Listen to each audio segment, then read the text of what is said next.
esikohal on Norra seal. Eesti sai 50. Ja see on tõumesile, kus ka Norra toob tõumaterjali, mida ta paljundab ja tervele maailmale edasi. Miks ei tooda tõuma algmaterjali just algmesile? Mis see detail ja üldiselt on täpsustamist?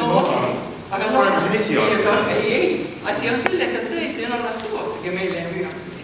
Hind on praktiliselt üks ja sama.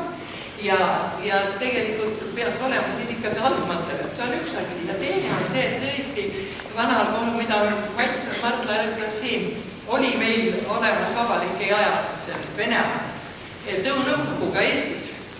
Ja taheti teha täpselt sama mõtted, taheti taga. Ja muidugi ma usun, et võib-olla energiat on praegu rohkem, aga mesilane riuk on nii väike putukas, mida veetakse tatsus.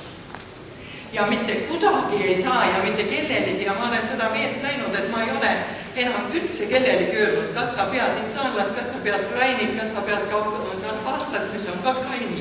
Ja on ta tulnud Austriast ikkagi ja Sloveeniast selle Karpaatias ja jällegi ristalt Rainist. Nii et tegelikult on meil 2 tõugu, on Rainid ja on Itaaliad. Ja millist mesilast pidada? Et seda juttu rääkida, et sa ei tohi tuua. No teate, mul on helistatakse praegu, mu naaber peab mesilasi, ma ei taha, et ta peab. Öelge talle, et ta ei too, et ta ei hakka minema.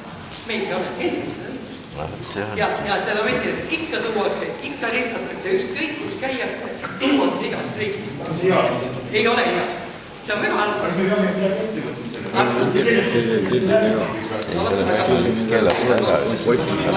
selle?